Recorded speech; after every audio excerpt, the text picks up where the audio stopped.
سلام بیننده ارجمند با خبرهای تازه امروز پنجشنبه 21 اکتبر من خیرمان بقازاده شما را همراهی میکنم. در ابتدا نگاه به موضوعهای مهم برنامه. سوختار در یک خوابگاه مهاجران در مسکو صدها شهروند تاجیکستان در یک شب بی سرپناه و بی سند ماندند. خنک یک خوری خنک یک دو سه چهار پنج شش بوجه کماتودا پریودان اما خوبه بیچاره‌کوی را بی. در سوخت حکم دادگاه سبب ناراضگی متهم به جنایت و جبر دیدگان شد.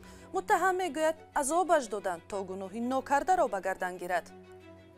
هر شب بگویی من نسبتی ده فقط که عذاب اشکنجه و اشکنجه آنجا گفتن که تو بی عیب من باید گفتم که من اولشم عرض میکنم. و طلبگاران آموزش زبان انگلیسی در وخش زیاد می شوند. صاحبان زبان هم میگویند این را با چشم خود در تمام تاجیکستان دیدند. تاجیک‌ها که من باشون گپ میزنم خیلی علاقه‌مند هستن که زبان انگلیسی یاد گیرن، خیلی درس میخونن. صدها مهاجران تاجیک که روز گذشته خوابگاهشان در مسکو آتش گرفت میگویند جای خواب درست ندارند. سندهای آنها نیز در سوختار نابود شده است. سفارت تاجیکستان در مسکو گفت که به عرض مهاجران رسیدگی خواهد کرد. گزارش همکارم مومن احمدی را همراه میبینیم. بچه‌ها پاجا احتیاط کنید. پاجا مکانی زیستی بیش از 200 مهاجر تاجیک در ناحیه سانسیوای شهر مسکو آتش گرفت. سبب سوختار هنوز معلوم نیست. 64 واگنی که مهاجران تاجیک در آنها زندگی می‌کردند نصف روزی 20 اکتبر سوخته نابود شد. بچه‌ها короче паспорт масло ничего не осталось. Вот смотрите, пожалуйста.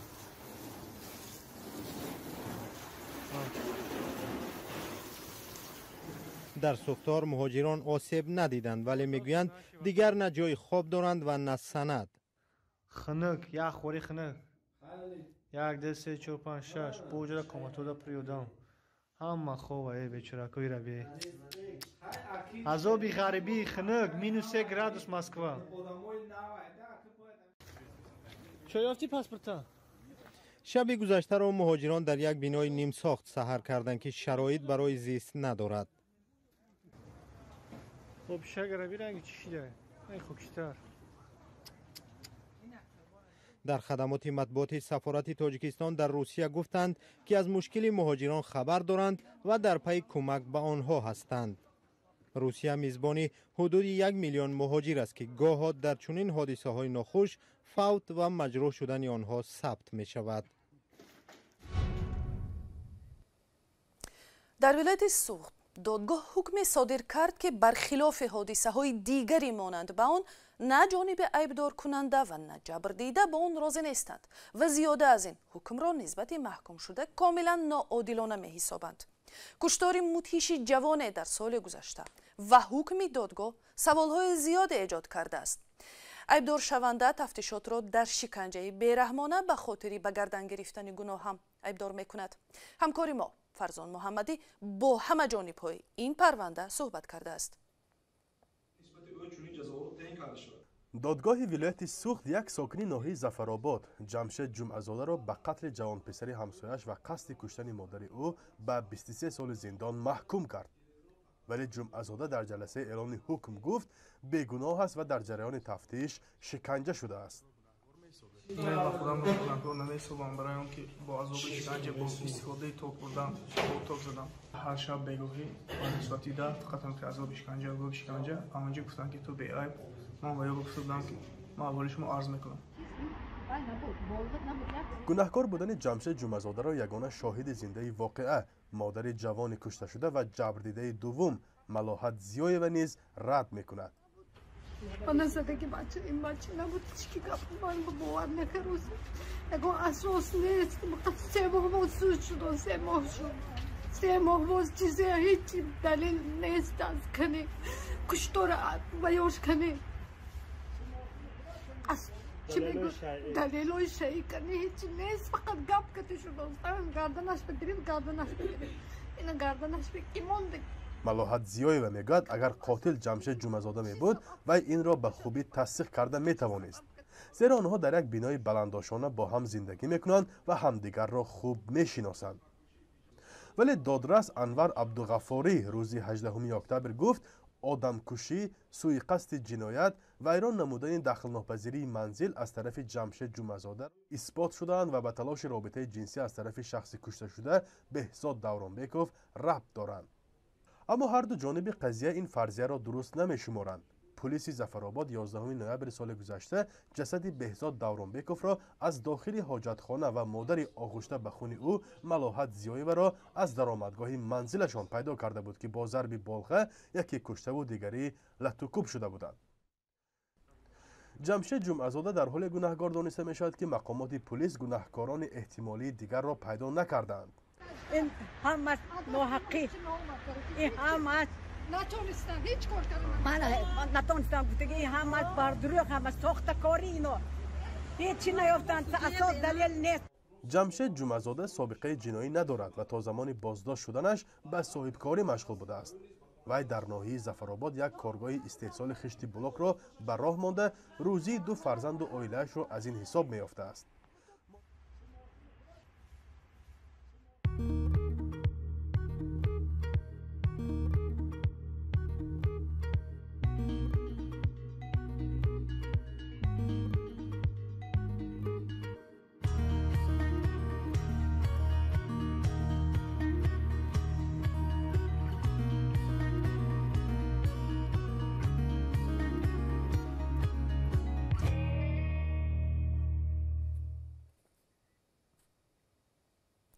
چند نماینده گروه طالبان به مسکو سفر کردند و در نشست اشتراک کردند. آنها در این نشست از جامعه جهانی خواستند که حکومت آنها را به رسمیت شناسند.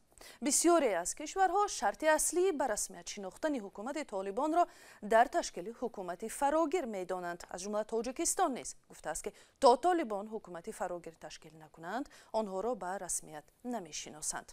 همکارم مومین احمدی نشستی مسکو را پیگیری کرد و حالا در استودیو با ما است. مومین، این نشست به کدام خاطر برگزار شد و تا کجا این خواست طالبان در مورد به رسمیت شناختن حکومتشان قانع شد؟ نشست مسکو با شرکت نمایندگان کشورهای گوناگون برگزار شد. از جمله طالبان با نگرانی از وضع آینده افغانستان در این نشست حضور داشتند.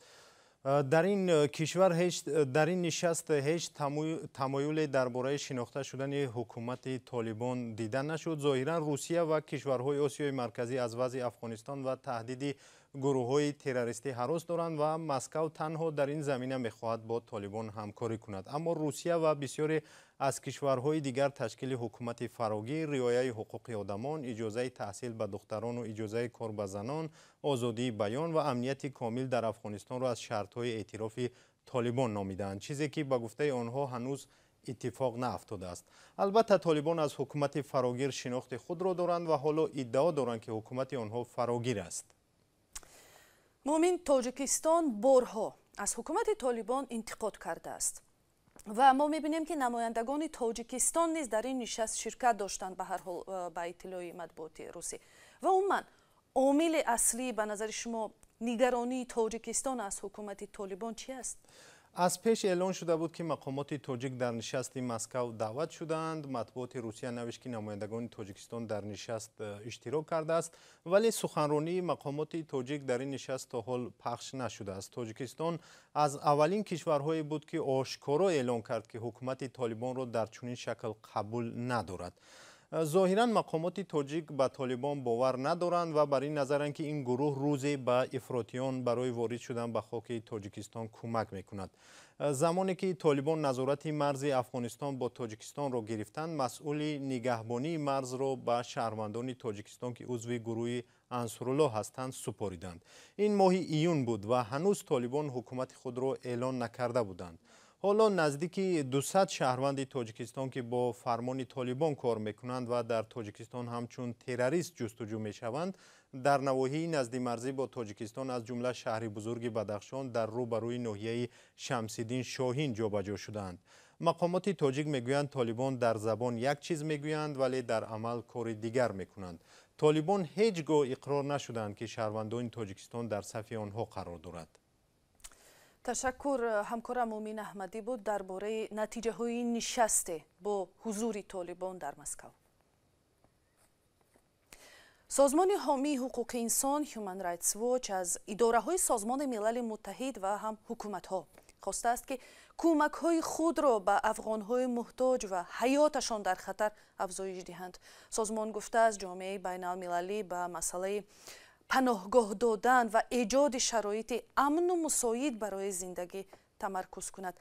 درباره وضع زندگی مهاجران افغان و مراجعت های پی در پی آنها به سازمان ملل متحد در تاجیکستان همکاران ما علی شیر ظریفی و شهلای عبدالله گزارش می‌دهند. با این مواد ما برنامه را ادامه خواهیم داد. بعد از چند لحظه برمیگردیم به این موضوع ادامه میدهیم برنامه را. جوان در وادی وخش با اینکه هنوز دانشجو است برای ساکنان محلی مرکز آموزش زبان انگلیسی تأسیس داده است. طلبات به آموزش زبان زیاد است و در میان مشتریان او جوانهای کم نیستند که از خود کردن زبان را یک وسیله برای پیدا کردن کار در آینده می‌بینند. درباره این جوان و انگلیسی دانهای وادی وخش همکارم مولا رجب یوسفی نقل می‌کند. سراج‌الدین فیضلیف دانشجوی 20 ساله طلبات به آموزش زبان انگلیسی را در وادی وخش تحقیق کرده مرکز زبان آموزی را گشاده است. او میگوید که اسناد ضروری را آماده کرده است و یک هفته اخیر خوانندگان به آموزش زبان انگلیسی آغاز کردند. خودی من طول 5 سال است که زبان انگلیسی می‌آموزم. دیدم که جوانان به همین زبان‌های خارجی بسیارتر نظر میکنن، بسیارتر میخونن و من خواستم که یک مرکز زبان آموزی کشم و بهر جوانان پیشکش کنم. اومده هستم مایده وزیرش در یک 10-15 تا دانشجو اومدیم. باوری دارم که در آینده زیاد میشوند. این مرکز طریق شبکه‌های اجتماعی خواهشمندان را به آموزش دعوت میکند. ما در اینستاگرام صفحه مخصوص خود را داریم. خب مرکز زبان آموزی جوانان.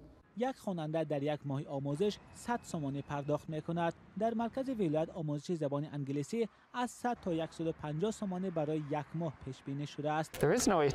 جی ریچ شهروند امریکا است که طبق یک برنامه آموزشی 2 ماه در شهر باختر درس انگلیسی می‌آموزاند. او مراتبه 4م است که به تاجیکستان می‌آید. خوشحال است که شاگردانش زیاد میشوند. تاجیک‌هایی که من باشون گپ میزنم خیلی علاقه‌مند هستن که زبان انگلیسی یاد گیرن، خیلی درس میخونن، هم در مکتب و هم در جاهای مثل امریکن اسپیس که اینجا میان که تمرین کنن، مشق کنن. جی میگوید که نظر به چند سال پیش دانندگان زبان انگلیسی بیشتر شده است. در سالهای پیش همیشه به رسیه نگاه میکردن، حاضر میفهمیدن که بیشتر دانشجوها که روسی گپ میزنن میخوان یک زبان دیگر که هم زبان بین المللی باشد یاد گیرن. 2013 من در شهر دوشنبه بودم و حتی در شهر دوشنبه در خیابون انگلیسی شنیده نشد. حاضر در شاپ ها، در قهوه خانه ها انگلیسی شنیده می شود. در تاجیکستان استفاده از زبان انگلیسی خیلی رشد پیدا کرده است. در وادی وخش بیشتر از 40 مرکزی زبان آموزی بوده است که طلبات به زبان انگلیسی در جای اول می ایستاده است. مرکز امریکایی در شهر باختر به فرق از دیگر مرکزهای آموزشی زبان با شرایط بهتر و رایگان برای آموزندگان درهای خود را باز کرده است. اینجا 10 نفر ختم دوره‌های آموزش کردند. در 12 سال اخیر حدود 100,000 نفر به این مرکز آمده زبان انگلیسی آموختند. تحلیلگران میگویند در چند سال پیش آموزش زبان روسی مهم بود، ولی حالا نسل نو بیشتر به زبان انگلیسی روی آورده است تا فراتر از مرزهای اتحاد شوروی راه یابد. تماشابین ارجمند، در همین جا این نشری برنامه اخباری ما به انجام میرسد، ولی برای دریافت خبر و گزارش های بیشتر، برای دریافت ویدیوهای بیشتر به وبسایت رادیوی آزادی تشریف آورید. azadi.org